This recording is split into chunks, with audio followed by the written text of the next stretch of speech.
അസ്സലാമലൈക്കും dear friends. ഇന്നത്തെ നമ്മുടെ സ്പെഷ്യൽ വീട്ടിലുള്ള ചേരുവകൾ വെച്ചിട്ട് പെട്ടെന്ന് തന്നെ ചെയ്തെടുക്കാൻ പറ്റുന്ന ഒരു വെറൈറ്റി പലഹാരമാണ്. നമ്മുടെ ഈ വീഡിയോ കണ്ടുകൊണ്ടിരിക്കുന്ന സമയത്ത് നിങ്ങൾക്ക് ഇഷ്ടപ്പെടുകയാണെങ്കിൽ ഒന്ന് ലൈക്ക് ചെയ്തേക്കണേ. അതുപോലെ തന്നെ നമ്മുടെ ഈ ചാനൽ ആദ്യമായിട്ട് കാണുന്നവരും ഇതുവരെയും സബ്സ്ക്രൈബ് ചെയ്യാത്തവരും പ്ലീസ് ഒന്ന് സബ്സ്ക്രൈബ് ചെയ്തേക്കണേ. ഞാനിടുന്ന വീഡിയോസ് ഉടനടി കിട്ടുന്നതിനായി സബ്സ്ക്രൈബ് ബട്ടന്റെ തൊട്ടടുത്ത് കാണുന്ന ബെല്ലൈക്കൺ കൂടി ക്ലിക്ക് ചെയ്തിട്ട് ഓൾ എന്ന ഓപ്ഷൻ എനേബിൾ ചെയ്യാനും മറക്കല്ലേ.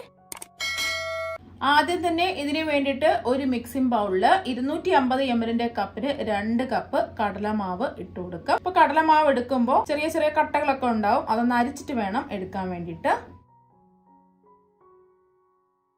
ഇനി ഇതിലേക്ക് 1/2 കപ്പ് വറുത്ത പച്ചരിപ്പൊടി ഇട്ട് കൊടുക്കാം. ഒട്ടും തരിയൊന്നുമില്ലാത്ത വറുത്ത പച്ചരിപ്പൊടി വേണം എടുക്കാൻ വേണ്ടിയിട്ട്. അപ്പം, ഇടിയപ്പം, പത്തിരിക്കൊക്കെ എടുക്കുന്ന അരിപ്പൊടിയാണ്. ഇനി ഇതിലേക്ക് ഒരു 1/2 ടീസ്പൂൺ മഞ്ഞൾപ്പൊടി ഇട്ട് കൊടുക്കാം. ഇനി ഇതിലേക്ക് 2 നുള്ള് ബേക്കിംഗ് സോഡ ഇട്ട് കൊടുക്കാം. Baking പൗഡറല്ല, baking സോഡയാണ്. അപ്പത്തിനൊക്കെ ഉപയോഗിക്കുന്ന അപ്പക്കാരാണ് എടുത്തിട്ടുള്ളത്. അതുപോലെ തന്നെ ഇനി ഇതിലേക്ക് ആവശ്യത്തിനുള്ള ഉപ്പ് ചേർത്ത് കൊടുക്കാം. ഞാനിപ്പോൾ 1/2 ടീസ്പൂൺ ഉപ്പാണ് ചേർത്ത് കൊടുക്കുന്നത്. നോക്കിയിട്ട് വേണമെന്നുണ്ടെങ്കിൽ പിന്നീട് ചേർത്ത് കൊടുക്കാവുന്നതാണ്. ഇനി ഇതെല്ലാം കൂടിയിട്ട് ഒരു സ്പൂണ് വെച്ചോ ഒരു വിസ്ക് വെച്ചോ ഒന്ന് മിക്സ് ചെയ്തെടുക്കാം.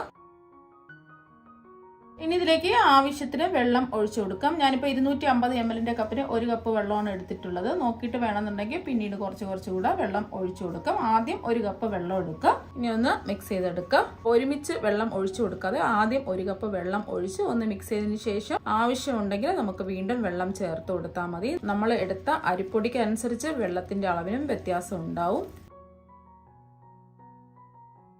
ഇപ്പൊ ഞാൻ വീണ്ടും 250 ml കപ്പിന് 1 കപ്പ് വെള്ളം എടുത്തിട്ടുണ്ട്. ആദ്യം ഒരു 1/2 കപ്പ് ഒഴിച്ചു കൊടുക്കാം.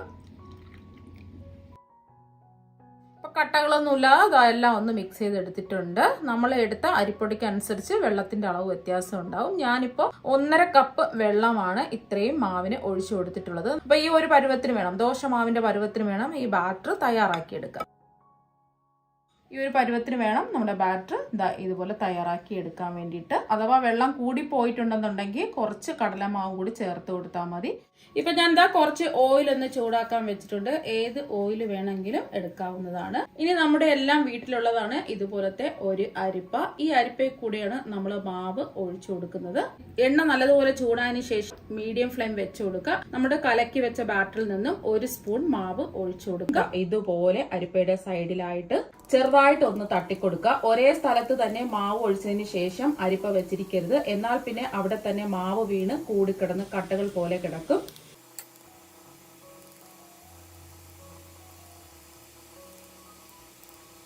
ഇപ്പൊ കണ്ടില്ലേ, നല്ലൊരു ഗോൾഡൻ കളർ ആയിട്ടുണ്ട്. ഈ ഒരു സമയം എണ്ണയിൽ നിന്ന് കോരി മാറ്റാം. കൂടുതൽ ഗോൾഡൻ ബ്രൗൺ ആവാൻ നിൽക്കരുത്.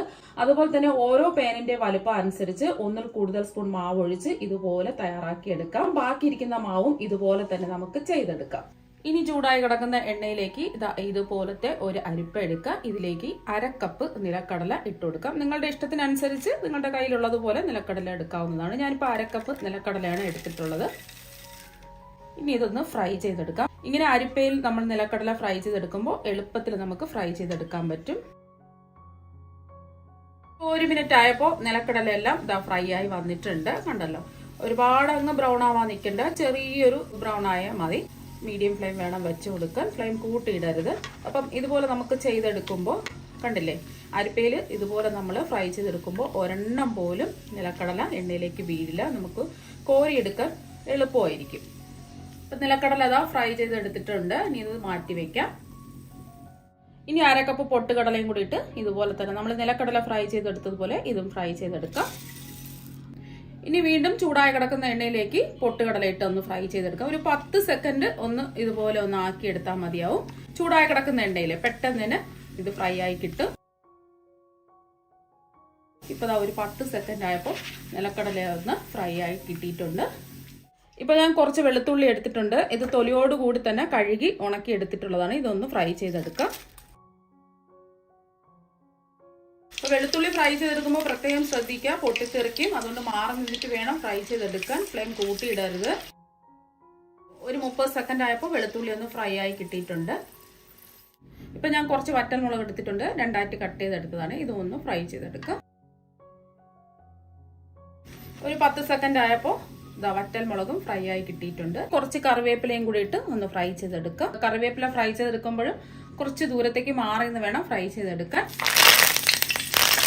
ഇപ്പോൾ കറിവേപ്പില ഫ്രൈ ആയി കിട്ടിയിട്ടുണ്ട്. ഒരുപാട് സമയമൊന്നും വേണ്ട, 5 സെക്കൻഡ് മതി. ഇനി നമ്മൾ ഫ്രൈ ചെയ്തെടുത്തതെല്ലാം കൂടിയിട്ട് ഒരു ബൗളിലേക്ക് ഇട്ട് കൊടുക്കാം. ഇപ്പോൾ കണ്ടില്ല, ഇതിലൊട്ടും എണ്ണയൊന്നും കുടിച്ചിട്ടില്ല.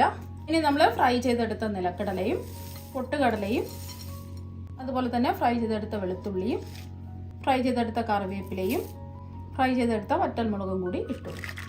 ഇനി ഇതിലേക്ക് 1 ടീസ്പൂൺ കാശ്മീരി മുളക് പൊടി ഇട്ട് കൊടുക്കാം. സാധാരണ എരിവുള്ള മുളക് പൊടിയാണെന്നുണ്ടെങ്കിൽ 1/2 ടീസ്പൂൺ ഇട്ട് കൊടുത്താൽ മതി. ഇനി ഇതിലേക്ക് ഒരു 1/4 ടീസ്പൂൺ ഉപ്പും കൂടി ഇട്ട് കൊടുക്കാം. നമ്മൾ മാവ് തയ്യാറാക്കി എടുത്തപ്പോൾ ഉപ്പ് ചേർത്തിട്ടുണ്ട്, അതുകൊണ്ട് നോക്കിയിട്ട് വേണം ഉപ്പ് ചേർത്ത് കൊടുക്കാൻ. ഇപ്പോൾ 1/4 ടീസ്പൂൺ ഉപ്പ് കറക്റ്റ് അളവിലാണ് ഞാൻ എടുത്തിട്ടുള്ളത്. ഇനി ഒരു 1/4 ടീസ്പൂൺ കായപ്പൊടിയും കൂടി ഇട്ട് കൊടുക്കാം. ഇനി ഇതെല്ലാം കൂടിയിട്ട് ഒന്ന് മിക്സ് ചെയ്തെടുക്കാം. ഒരു സ്പൂൺ വെച്ചോ കൈ വെച്ചോ ഇതുപോലെ ഒന്ന് മിക്സ് ചെയ്തെടുത്താൽ മതി, അല്ലെങ്കിൽ ഇതൊന്ന് തട്ടിക്കുടഞ്ഞെടുത്താലും മതി കേട്ടോ. അപ്പോൾ ഇതൊന്ന് നല്ലതുപോലെ ഒന്ന് മിക്സ് ചെയ്തെടുത്തിട്ടുണ്ട്.